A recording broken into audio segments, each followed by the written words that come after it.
Bienvenidos a Punto Económico. El día de hoy tenemos con nosotros al profesor economista Jorge González Izquierdo. Vamos a hablar con él sobre coyuntura económica, vamos a hablar con él sobre diferentes temas que afectan la economía peruana y entre ellos también el tema de lo que está sucediendo con todo el sistema de pensiones. En la segunda parte de la entrevista vamos a hablar con el señor José Luis Aliaga. Él es director gerente general de la organización Supera y vamos a hablar con él sobre 6 áreas que las personas deben reforzar para liderar sus emprendimientos. Y hemos tenido al señor José Luis Aliaga antes en el programa hablando un poco sobre lo que deberían ser las características que debería tener un líder y además cómo los emprendedores que recién están empezando probablemente a hacer empresa y además los emprendedores que ya tienen empresa, fortaleciendo en un proceso de crecimiento, deben tener en cuenta para que finalmente la empresa sea exitosa. Y en este camino no solamente va por un tema de la ganancia económica de los dueños de las empresas, sino también por el tema de alinear los incentivos con los trabajadores, porque finalmente son los que generan el dinero dentro de la empresa. Vamos entonces a esta primera entrevista con el profesor Jorge González Izquierdo y vamos a hablar primero de coyuntura económica, qué es lo que está pasando últimamente en la economía peruana y luego sobre el tema del sistema de pensiones. ¿Qué tal? Buenas noches, profesor. Bienvenido a Punto Económico. No, muchas gracias por la invitación. Hay una serie de temas que están sucediendo ahora en coyuntura económica. Uno de ellos es el tema de lo que está sucediendo con el dólar. Hay una serie de expectativas que se están moviendo en el mercado y las personas igual están, con la expectativa de qué es lo que va a pasar con el dólar. Hay varias medidas que se han dado, algunas de ellas, es el tema, por ejemplo, del aumento que se les ha dado a las FPs para que puedan invertir, por ejemplo, en el exterior y sacar, de cierta forma, dólares para evitar tanta presión del dólar en la economía. Las presiones sobre el precio del dólar hacia abajo son muy fuertes, siguen siendo fuertes y mi percepción es que por lo menos este año 2013 van a seguir siendo fuertes, ¿no? Y la razón fundamental es que el dólar está abundando y como toda cosa que abunda, su precio tiene que bajar. ¿Y por qué abunda? Porque está viniendo mucho capital extranjero, primero. Y en segundo lugar, porque está habiendo un ajuste de portafolio interno.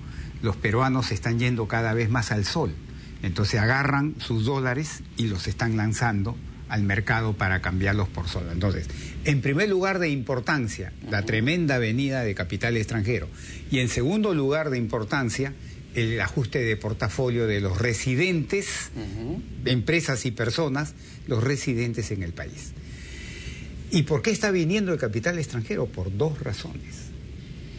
Por 3, diría yo. Primero, por el diferencial en rentabilidades reales de inversión. Eso lo que gana, digamos, el inversionista allá en otro país y acá. En neto, digamos. En neto. Eso es lo que te trae la inversión directa extranjera. ¿No es cierto? Eso es lo que te trae la inversión directa. Segunda razón, los diferenciales de tasas de interés financieras, bancarias, que es lo que te mueve el capital de corto plazo. La inversión directa extranjera es el capital de largo plazo que viene por diferenciales de rentabilidades reales. En términos más profesionales es diferenciales en la eficiencia marginal del capital. Pero para ponerlo más bien en sencillo, para que la gente nos entienda. Diferenciales en rentabilidad de inversiones. Para entenderlo fácilmente, es decir, un inversionista extranjero, por ejemplo, está ganando, en Estados Unidos 3%, metiendo la plata 4%, en el banco. Exactamente. Acá. Segundo, diferencial de tasas de interés financieras. Y en tercer lugar, este es el capital de corto plazo, que viene en menor medida, más está viniendo el de largo plazo y de lejos. Que es el que más nos interesa también, ¿no? Y en tercer lugar es porque el Perú se está poniendo de moda, pues es el país de moda. ¿Y qué pasa cuando pasa algo de moda? Cuando hay algo de moda, la gente compra, pues. En el país es un país de moda, la gente vende, pues. Turismo y vienen los capitales. Entonces, por esas 3 razones es que está viniendo mucho capital. Fíjate que el mismo Banco Central de Reserva ha estimado que este año va a venir algo similar al año pasado. ¿Y cuánto entró el año pasado en bruto? Entró alrededor de 20.000 millones de dólares, que es una barbaridad de plata. Si este año se repite, imagínate tú. Claro. Entonces, obviamente, eso hace pues que las presiones, y serían las presiones mayores, y el dólar caería, como yo digo, por ascensor, como estuvo cayendo hasta mediados del año pasado, si no fuera porque ahora 3 están saliendo a enfrentarlo. Claro que es... El Banco Central, a través de sus medidas estas... El encaje. Difícil, no, el encaje es CBC. Pero Banco Central es encaje, pero encaje medio. No es el marginal, te está moviendo el medio. Y las compras, ¿no es cierto? El MEF te ha dicho, ha anunciado que va a sacar 4.000 millones de dólares para prepagar deudas, ¿no? En lo principal. Y la SBS a través de medidas de carácter administrativo. Así es, entonces, tratando de restringir un poco el tema de los créditos hipotecarios. Sobre todo el crédito al sector privado. Así es. Entonces, estos tres hacen pues de que ya el dólar no caiga así, sino que caiga de a poquito, de a poquito, de a poquito. Y la medida que han hecho o que se ha tomado con respecto al tema de que las AFP puedan invertir, mira, digamos, podría ser una medida adicional para que salga, el Banco Central ha subido, en enero estaba en 30. El 30%, el porcentaje del total del valor del fondo que las AFP pudieran invertir afuera. Hoy día está en 36 y yo creo que acá fue en tu programa que yo le pedí, cuando subió a 32, ¿te acuerdas? Y yo dije, es muy tímido. Sí. Le he pedido que antes de diciembre o máximo en diciembre llegue a 40, para que justamente es como una válvula las de escape AFP saquen, que se necesita. pero en realidad por dos razones. Y en este orden de importancia. Primero, para maximizar la rentabilidad de los trabajadores que le hemos confiado nuestro trabajo, nuestros ahorros a las AFP. Para mí ese es en primer lugar. Al diversificar, va a permitir maximizar rentabilidad. Y también diferenciar rentabilidad entre AFPs, para que haya competencia entre ellas. Y segundo, para ayudar a que el dólar no caiga tan rápido. Vamos a explicarlo de una forma más sencilla para que la gente nos pueda entender también. El tema es que las AFPs es un inversionista institucional, digamos, toda la gente pone dinero en las AFPs, y la bolsa que tiene las AFPs... está moviendo ahora 35.000 millones de dólares. Que es una cantidad bastante grande, digamos, es como que todo el mundo pone en un fondo dinero, que es eso finalmente. Para que te des cuenta, la deuda externa pública del Perú hoy es 20.000 millones. Así es. O sea, para comparar, estamos hablando de casi, ¿no?, el doble. Casi el doble. Estás hablando de la deuda externa. Por lo tanto, lo que suceda con los fondos que manejan las AFPs, digamos, de cierta forma te mueve pues la economía. Sí, claro. Y ahí lo que tenemos que ver es que las AFPs actualmente invierten y básicamente el grueso de las inversiones son en Perú. Entonces, ¿qué pasa cuando hay mucha plata que tienen las AFPs y solamente pueden invertir en Perú? Una de las consecuencias y de forma reglamentada. Claro, porque finalmente, digamos, ellos no pueden por ley invertir lo que se le da la gana afuera. Entonces, finalmente lo que hace es presiona los precios de los activos. En el tiempo te pueden llevar a formación de burbujas, ¿no? Que nadie desea, ¿no? Eventualmente, pero lo importante en todo caso de esta medida es que ¿cuál es el impacto de la gente finalmente? Porque la gente lo que quiere es saber qué es lo que va a pasar en sus bolsillos. Los que estamos en las AFPs, yo aplaudo la medida porque eso es una seguridad de que la rentabilidad va a ser mayor que la anterior, que la del pasado, que la de siempre, digamos. Y en segundo lugar, para el Banco Central, que te ayuda a moderar la caída en el valor del Aunque dólar. La rentabilidad de las inversiones que las AFPs hacen dentro del país son bastante altas. Por eso es que la gente está viniendo a invertir acá. Lo que pasa es que eso no es sostenible en el tiempo también. Pero ¿no? en mercados emergentes, del mundo, claro, hay otros Perú, digamos. Hay otros Perú, Perú no es solo. Tienes China, tienes India, en Latinoamérica tiene varios países. Claro. La otra vez vi un reporte de un banco de inversión que le había dado en los últimos 12 meses 14%. Que tú sabes lo que es eso, bueno, ¿no? Es un montón de rentabilidad. No es tan chiquita. Hay gente que dice, pero ¿por qué sacas? El mundo está en crisis. Justo vas a sacar, no te equivoques. Claro. Hay países emergentes que sus bolsas se mueven bien y te dan bastante rentabilidad. Así es. Que no te equivoques. Y ahí, sobre ese tema, por ejemplo, es interesante el hecho de que nuestra conexión con el mundo, inclusive la conexión financiera, sea mucho más sólida. El tema de Imperú, por ejemplo, el hecho de que se hagan roadshows o visitas, digamos, de empresarios con la gente del gobierno. Una entrevista que la vez pasada hicieron acá. Sí. Así es, sobre el tema de Imperú, que es interesante. Y ahí, por ejemplo, viene el tema también de lo que está sucediendo ahora con China, ¿no?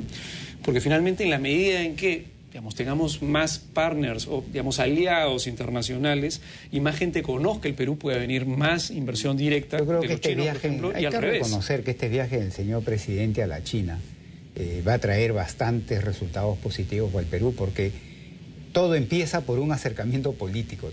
Por ahí nacen las cosas. Así es. De acercamiento político, diplomático, facilita que los y empresarios de ahí puedan vienen las cosas, ¿no? Así Entonces es. eso es muy importante. Ahora, bueno, definitivamente, digamos, la inserción nuestra al mundo, y no solamente vía el tema de las AFPs, nos afecta y nos interesa, ¿no? El tema de los TLCs también, igual, el tema de TLC nos permite, digamos, insertarnos mucho más en el mundo comercialmente, financieramente deberíamos hacerlo también. Todo esto tiene un impacto en el país y esto tiene un impacto directamente también en el crecimiento del país. Antes, digamos, yo me acuerdo que cuando usted me dictaba clase de economía en la universidad, política económica, hablábamos sobre qué bueno sería cuando el país esté creciendo pues a nivel de 7%, ¿se acuerdan? Ahora ya estamos en niveles arriba del 6%. ¿Cuál cree que va a ser el crecimiento en los próximos años del Perú? El crecimiento, el llamado, mira, una economía, para que nos entiendan facilito, una economía es en muchos aspectos bien similar a una persona. Para que una persona esté bien de salud, normal, digamos, tiene que tener pues su temperatura debajo de 37 grados, su presión arterial 11,6, 11,7, 12,8, o sea, cierto, y así, todos sabemos, y tú dices, estoy normal. Y cuando estás normal, puedes hacer tus actividades normales, puedes trabajar, desarrollarte todo, porque cuando estás enfermo no lo puedes hacer. Una economía tiene una situación similar, tiene un crecimiento normal, que no se enferma en el tiempo. Ese crecimiento normal, que no lo enferma, se llama crecimiento potencial. Y hoy 2013, se estima que el crecimiento potencial de la economía peruana, el crecimiento normal de la economía peruana, entre comillas, está entre 6 y 6,5%, que es el crecimiento del año pasado y muy probablemente de este año vamos a estar ahí. Lo ideal sería que ese crecimiento potencial de largo plazo, sostenible en el tiempo, sin que me provoque inflación, sin que me provoque déficits apreciables en la cuenta corriente, la balanza de pago, etc., haga esto, lo suba 7, 7,5, 8, como caso de China, por ejemplo. Pero para hacer eso, pues tengo que hacer unos cambios estructurales muy grandes. Una inversión en infraestructura masiva, inversión en educación masiva, inversión en salud, instituciones, muchas cosas tengo que hacer y toma su tiempo que suba, ¿no? Entonces, pero es un trabajo que tiene que tomar un Estado como tarea principal. ¿Cómo hacer que el crecimiento potencial haga esto? Y eso implica necesariamente inversiones. Y sobre el tema de las inversiones, porque hay inversiones que se necesitan hacer en todo, en realidad, infraestructura, en educación, en salud. La pregunta es, ¿de dónde sale el dinero para que esas inversiones se hagan? Del ahorro nacional y del ahorro extranjero. La suma de ahorro nacional más ahorro extranjero, la suma de los dos te financia la inversión total de un país. La ventaja que tenemos ahora la ventaja que tenemos ahora es que el ahorro extranjero, de cierta forma, está viniendo, y es la inversión extranjera directa. Los chinos están viniendo a invertir en el país, diferentes gente de diferentes países están viniendo a invertir en el país, invertir a largo plazo, no a venir a poner su plata en el banco, son capitales de largo plazo, y eso es muy bueno. Ahora, con respecto al ahorro interno, y volvemos nuevamente al punto inicial, una de las fuentes de ahorro interno más fuertes que existen en el Perú, ¿cuáles son? Mira, la pregunta es, dentro del Perú, ¿quiénes ahorran? 3 ahorran. A ver, ¿quiénes son los que ahorran? Y en este orden, que nos van a permitir luego invertir. Y en este orden de importancia, en primer lugar ahorran las empresas, que yo te diría es el 90% del ahorro interno es de empresas. Distribución de utilidades, o sea, utilidades no distribuidas y depreciación. Primero, empresas. Que implica reinversión en... Claro, utilidad no distribuida y mayor puesto de trabajo, etcétera.